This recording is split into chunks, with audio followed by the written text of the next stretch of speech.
चलिए 9th illustration देखिए। अब कह रहा है receipt and payment account of Young Association disclose that it has received ₹2 lakh by way of subscription during the year ended 31 March 2016। Means की Young Association का receipt and payment account बोल रहा है कि इसको ईयर के दौरान 2 लाख रुपीज क्या हुआ है सब्सक्रिप्शन मिला है, और उसके बाद में इसने कुछ एडिशनल इंफॉर्मेशन इसका दिया हुआ है। कह रहा है सब्सक्रिप्शन आउटस्टैंडिंग ऑन 1 अप्रैल 2015। उसके बाद ये बोल रहा है out of which 3500 were received in 2015-16। फिर कह रहा है subscription received in advance on 31 March 2015 and subscription received in advance on 31 March 2016। आगे कह रहा है show the how the subscription will appear in income and expenditure account for the year ending 31st March 2016 and the balance sheet as at that date in each of the following alternative cases। अब इसने आगे वाली जो adjustment है वो दो case में दी है। तो सब्सक्रिप्शन आउटस्टैंडिंग फॉर 2015-16 और सेकंड केस भी दिया हुआ है। तो हमें उन दोनों केसेस को कंसीडर करते हुए इनकम एंड एक्सपेंडिचर अकाउंट और बैलेंस शीट प्रिपेयर करके बतानी है। तो देखिए हमें क्या करना होगा, एक तो ओपनिंग बैलेंस शीट प्रिपेयर करना होगा। बैलेंस शीट एज एट 1 अप्रैल 2015, मतलब जिस ईयर की हमें फाइनेंशियल स्टेटमेंट प्रिपेयर करनी है उसका फर्स्ट डे। उसके बाद में एक हमें क्या करना होगा, income and expenditure account prepare करना है जिस भी ईयर के लिए है for the year ending 31 March 2016। उसके बाद हमें क्लोजिंग बैलेंस शीट भी प्रिपेयर करने का बोल रहा है। तो क्लोजिंग बैलेंस शीट प्रिपेयर करेंगे। Balance sheet as eight 31 March 2016। तो अब देखिए क्या कह रहा है, ये कह रहा है कि हमारा जो फाइनेंशियल ईयर है ना वो 2015-16 बन रहा है। तो ये हमारा करंट ईयर होगा। उससे पीछे जो था 2014-15 वो प्रीवियस ईयर, और उसके बाद में जो होगा 16-17 वो हमारा क्या होगा, नेक्स्ट ईयर होगा। अब ये बोल रहा है कि हमें 2 लाख रुपीज सब्सक्रिप्शन मिला है। तो 2 लाख रुपीज सब्सक्रिप्शन मिला है तो उसको आप इनकम एंड एक्सपेंडिचर अकाउंट की क्रेडिट साइड में डाल दोगे बाय सब्सक्रिप्शन 2 लाख। उसके बाद में उसकी कुछ एडिशनल इंफॉर्मेशन है। कह रहा है सब्सक्रिप्शन आउटस्टैंडिंग एज ऑन 1 अप्रैल 2015 5000। अब 1 अप्रैल 2015 हमारे फाइनेंशियल ईयर का फर्स्ट डे था, मतलब कि फाइनेंशियल ईयर का फर्स्ट डे या प्रीवियस फाइनेंशियल ईयर का लास्ट डे एक ही बात है। तो प्रीवियस ईयर का यह आउटस्टैंडिंग सब्सक्रिप्शन था। तो प्रीवियस ईयर का आउटस्टैंडिंग सब्सक्रिप्शन आपकी एक्रूड इनकम थी, उसको आप ओपनिंग बैलेंस शीट के एसेट्स में डाल दोगे। उसके बाद में हम मानकर क्या चलते हैं कि जो प्रीवियस ईयर सब्सक्रिप्शन आउटस्टैंडिंग होता है वो करंट ईयर में रिसीव हो गया होगा। तो हम क्या कहते हैं कि ये जो 2 लाख रुपीज करंट ईयर में हमारे पास टोटल अमाउंट आया है सब्सक्रिप्शन का, वो 5000 इसके अंदर इंक्लूड होगा। हमें यहाँ प्रीवियस ईयर का नहीं चाहिए, करंट ईयर की इनकम चाहिए। इसलिए हम क्या करते हैं, प्रीवियस ईयर का जो आउटस्टैंडिंग होता है वो यहां से माइनस करते हैं। लेकिन इसने इस एडिशनल इंफॉर्मेशन में क्लियरली मेंशन किया हुआ है कि out of which ₹3500 were received in 15-16। मतलब कि प्रीवियस ईयर में आपका जो 5000 आउटस्टैंडिंग था उसमें से 15-16 का मतलब कि करंट ईयर, हमारे इस करंट ईयर में सिर्फ 3500 ही रिसीव हुए हैं। तो हमें प्रीवियस ईयर का जो आउटस्टैंडिंग सब्सक्रिप्शन था उसमें से 3500 इसके अंदर आया है। तो यहां से हमें क्या करना पड़ेगा, माइनस करना पड़ेगा। वो 5000 इंक्लूड नहीं है इसमें, अभी 3500 ही मिला है हमें करंट ईयर में उसका। तो 3500 ही यहाँ इंक्लूड था, उसको लेस कर दीजिएगा। Outstanding subscription for previous year received during current year कितना, 3500। अब देखिए पिछले साल टोटल 5000 आउटस्टैंडिंग था, उसमें से 3500 तो आ गया करंट ईयर में। तो अब भी कितना आउटस्टैंडिंग पड़ा है प्रीवियस ईयर का, 1500 अब भी नहीं आया है। तो मतलब इस ईयर के एंड तक भी 1500 प्रीवियस ईयर वाला आउटस्टैंडिंग पड़ा है। तो प्रीवियस ईयर का जो अब भी आउटस्टैंडिंग पड़ा है वो अब भी हमारी अक्रूड इनकम है। और क्लोजिंग बैलेंस शीट में आउटस्टैंडिंग सब्सक्रिप्शन एसेट साइड में शो करेंगे 2014-15 का है और अमाउंट कितना है 1500। तो आउटस्टैंडिंग सब्सक्रिप्शन जो 1500 रहता है वो अब भी आउटस्टैंडिंग ही है, तो उसको आप क्या करोगे क्लोजिंग बैलेंस शीट में रिकॉर्ड कर दोगे। उसके बाद में ये बोल रहा है subscription received in advance on 31 मार्च 2015। 31 मार्च 2015 मतलब प्रीवियस ईयर में एडवांस आ गया था और अमाउंट कितना था 3000। तो जो प्रीवियस ईयर में एडवांस आया वो प्रीवियस ईयर के लिए हमारी लायबिलिटी थी, तो ओपनिंग बैलेंस शीट की लायबिलिटी साइड में रिकॉर्ड करोगे सब्सक्रिप्शन रिसीव्ड इन एडवांस 3000। ये प्रीवियस ईयर में तो ये एडवांस आया था, तो इनकम कौन से ईयर की है ये करंट ईयर की, लेकिन अमाउंट तो प्रीवियस ईयर में रिसीव हो गया था तो इसके अंदर इंक्लूड नहीं है वो, क्योंकि करंट ईयर में तो आया ही नहीं वो अमाउंट है। तो इसलिए यहां तो हमें करंट ईयर की सारी इनकम रिकॉर्ड करनी है। हम क्या करेंगे ऐड करेंगे subscription received in advance during previous year कितना 3000। उसके बाद में नेक्स्ट एडजस्टमेंट में कह रहा है subscription received in advance on 31 March 2016, मतलब कि करंट ईयर में एडवांस आया है, तो करंट ईयर में जो एडवांस आया वो करंट ईयर की लायबिलिटी हो गया।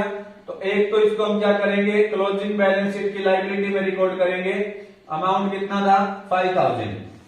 और पेमेंट कब मिली हमें करंट ईयर में, लेकिन है ये कौन से ईयर से रिलेटेड, सॉरी पेमेंट 4100 है, 4100 अमाउंट हमें मिला कब है करंट ईयर में, लेकिन ये कौन से ईयर से रिलेटेड है नेक्स्ट ईयर से रिलेटेड। करंट ईयर में तो एडवांस आया है ना, तो नेक्स्ट ईयर से रिलेटेड है, तो इसको हमें क्या करना पड़ेगा इसके अंदर इंक्लूड है वो लेस करना पड़ेगा। क्या लिखेंगे subscription received in advance during current year कितना 4100। यहां तक बोलिए बेटा कोई दिक्कत है?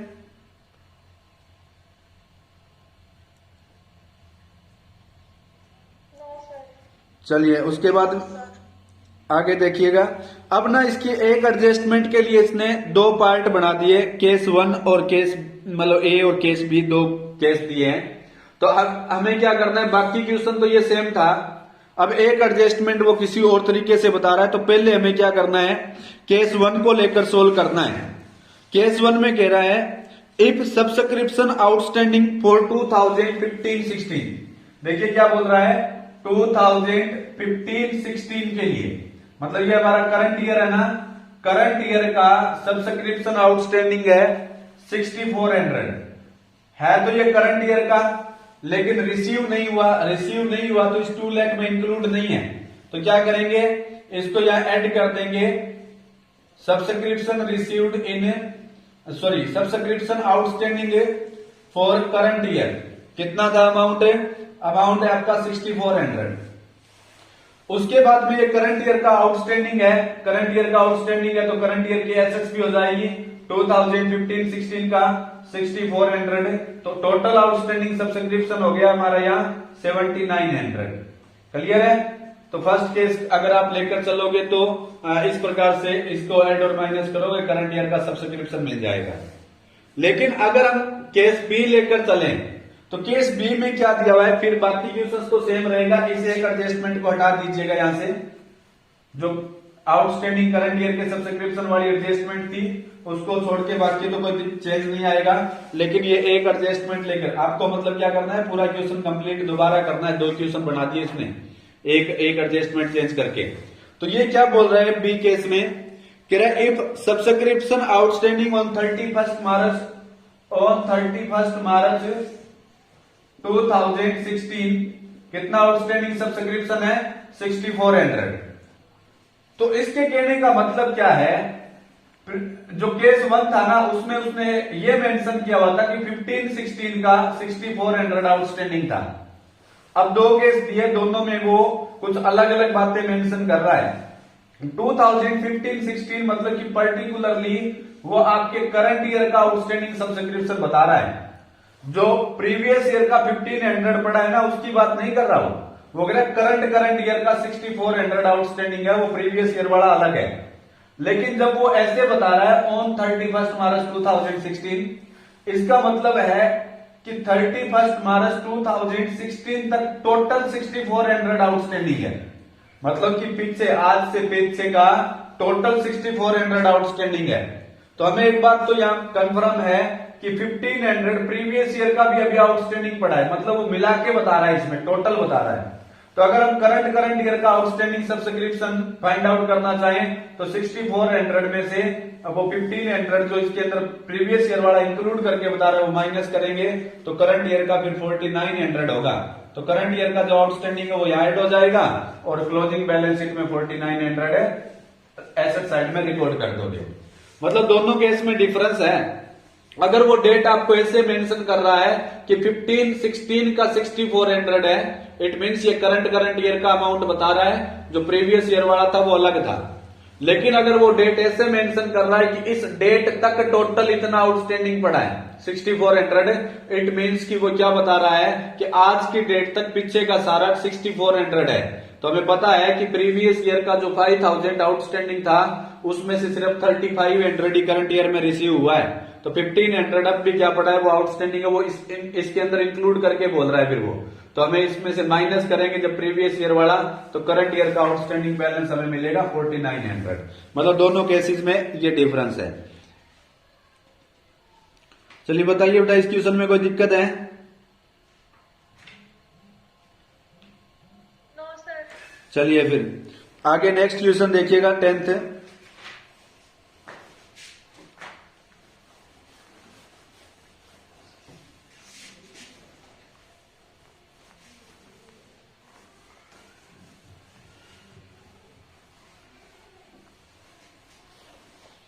कह रहा है from the following information calculate the amount of subscription to be credited to income and expenditure account for the year 2016-17।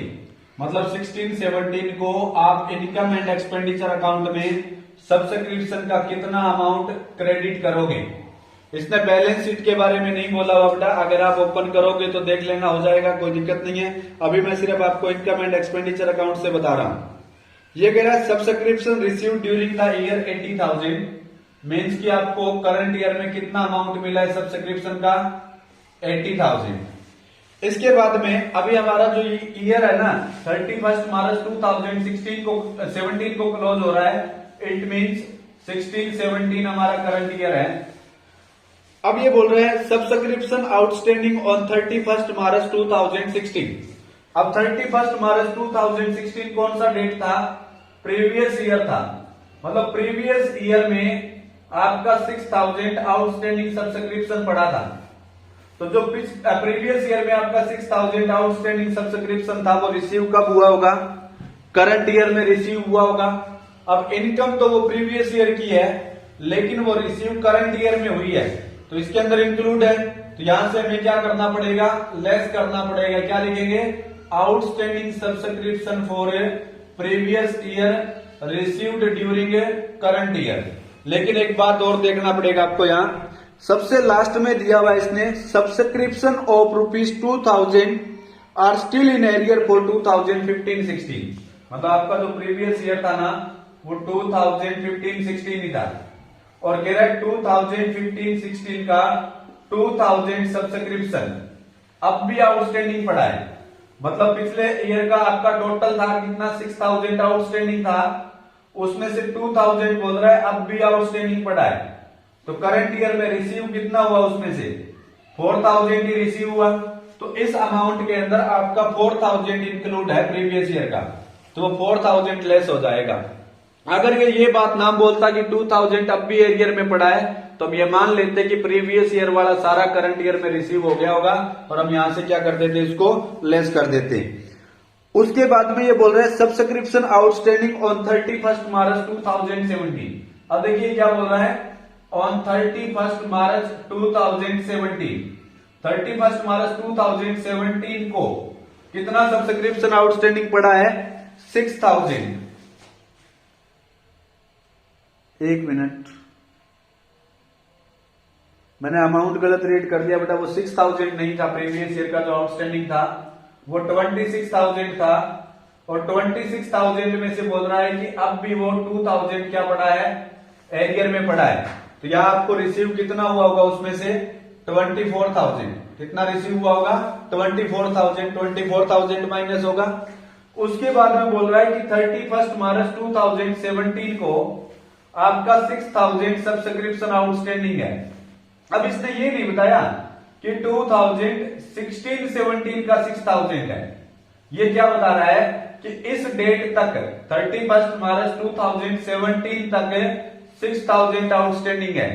तो हमें पता है कि 2,000 तो प्रीवियस ईयर का भी आउटस्टैंडिंग पड़ा है, तो मीन्स कि वो इंक्लूड करके बता रहा है। तो इंक्लूड करके बता रहा है, तो इसमें से अगर वो प्रीवियस ईयर वाला आप निकालोगे तो करंट ईयर का आउटस्टैंडिंग कितना बचेगा? 4,000। तो आपका करंट ईयर का जो आउटस्टैंडिंग सब्सक्रिप्शन है ना, वो इसके अंदर ऐड हो जाएगा। क्या लिखोगे? Outstanding subscription for current year कितना? 4,000।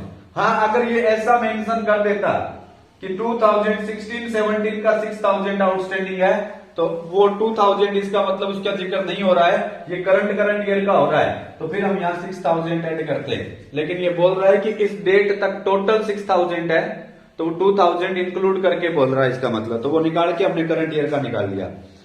उसके बाद में कह रहा है subscription received in advance on 31 March 2016।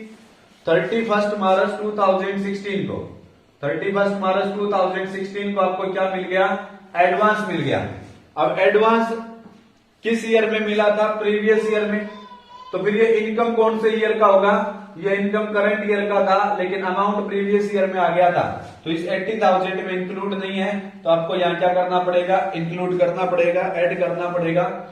Subscription received in advance during previous year 15,000। उसके बाद में नेक्स्ट ये बोल रहा है subscription received in advance on 31 मार्च 2017। 31 मार्च 2017 मतलब कि करंट ईयर में, ये करंट ईयर है ना, करंट ईयर में एडवांस आया है। तो करंट ईयर में जो एडवांस आया वो तो नेक्स्ट ईयर का आया होगा, लेकिन अमाउंट करंट ईयर में आया, इट मींस वो 80,000 में इंक्लूड है, लेकिन इनकम करंट ईयर की नहीं है वो, तो इसलिए यहां से लेस करना पड़ेगा। Subscription received in advance during current year कितना अमाउंट है? 10,000। तो इनको ऐड और लेस करोगे तो आपको करंट ईयर का सब्सक्रिप्शन मिल जाएगा।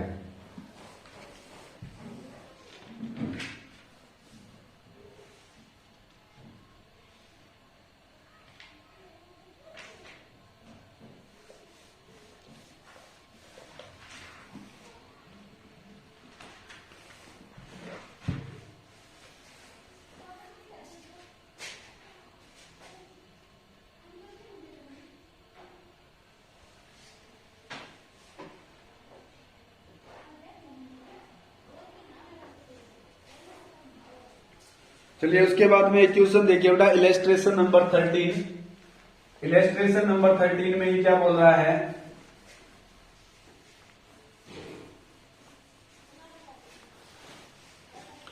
कह रहा है from the following information calculate the amount of subscription outstanding on 31 मार्च 2019। मतलब आपको क्या कैलकुलेट करना है? 31 मार्च 2019 को आउटस्टैंडिंग सब्सक्रिप्शन कितना था वो कैलकुलेट करना है।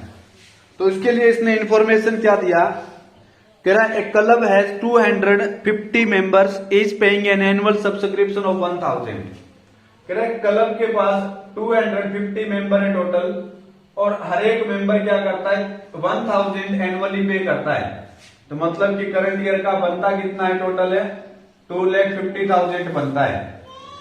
लेकिन ये क्या बोल रहा है? The receipt and payment account for the year show a sum of rupees 2,65,000 received as subscription। लेकिन कह रहा है रिसिप्ट एंड पेमेंट अकाउंट हमें ये बोल रहा है कि करंट ईयर में हमारे पास 2,65,000 का अमाउंट आया है।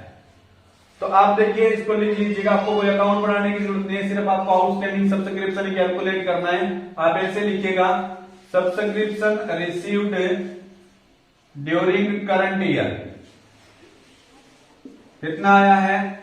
2,65,000। अब इसने को ये और इंफॉर्मेशन दिया है, ये कह रहा है सब्सक्रिप्शन आउटस्टैंडिंग ऑन 31 मार्च 2018।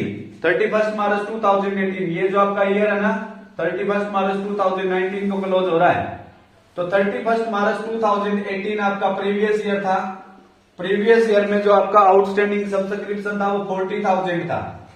तो जो प्रीवियस ईयर का आउटस्टैंडिंग था वो रिसीव करंट ईयर में हुआ होगा, करंट ईयर में रिसीव हुआ, इट मींस वो इसके अंदर इंक्लूड है। तो प्रीवियस ईयर का जो अमाउंट इसके अंदर इंक्लूड है उसको हम यहां से माइनस करेंगे। क्या लिखोगे? Outstanding subscription for previous year received during current year, amount कितना है? 40,000। उसके बाद में ये कह रहा है subscription received in advance on 31 मार्च 2019, मतलब 31 मार्च 2019 करंट ईयर की बात हो रही है। करंट ईयर में एडवांस आया है, तो करंट ईयर में एडवांस कौन से ईयर से रिलेटेड आया है? नेक्स्ट ईयर से रिलेटेड, वो भी यहां से हटाना पड़ेगा। Subscription received in advance during current year, amount कितना है? अमाउंट आपका है 30,000, तो ये 30,000 भी आपका लेस हो जाएगा। आगे कह रहा है subscription received in advance on 31 मार्च 2018, ये जो 31 मार्च 2018 है ना, ये आपका प्रीवियस ईयर था। तो प्रीवियस ईयर में एडवांस आया आपके पास, तो वो इनकम कौन से ईयर से रिलेटेड थी? करंट ईयर से रिलेटेड थी, लेकिन अमाउंट तो प्रीवियस ईयर आ गया था, इसलिए वो इसमें इंक्लूड नहीं है। तो हमें यहां क्या करना पड़ेगा? ऐड करना पड़ेगा। क्या लिखेंगे? Subscription received in advance during previous year, और अमाउंट आपका कितना है? उसका अमाउंट है 12,000। तो आप जब इनको ऐड और लेस करोगे, 2,65,000 में से 70,000 माइनस करोगे तो 195 में 12,000 आपको ऐड करने हैं, तो ये अमाउंट बन जाएगा 2,07,000। तो इट मीन्स 2,07,000 आया है करंट ईयर का, और टोटल सब्सक्रिप्शन बनता कितना है? Total subscription for current year वो हमने कैलकुलेट किया था, 1000 मेंबर का 1000 के रेट से 250 बनता है। अब आना तो चाहिए करंट ईयर का, बनता तो 250 है, लेकिन उसमें से 2,07,000 अभी हमें रिसीव हो चुका है। इट मींस जो कम रह गया 43,000 अभी आपका क्या है? करंट ईयर में आना बाकी है। मतलब क्या लिखोगे? Outstanding subscription for current year कितना? 43,000। तो मतलब कि आपको बस सिर्फ ये एक अमाउंट कैलकुलेट करना था कि करंट ईयर का आउटस्टैंडिंग कितना है। तो टोटल जो करंट ईयर का बनता है 250, उसमें से करंट ईयर का जितना रिसीव हो चुका है वो माइनस करोगे, वो करंट ईयर का क्या आ जाएगा? आउटस्टैंडिंग सब्सक्रिप्शन आ जाएगा। ठीक है बेटा।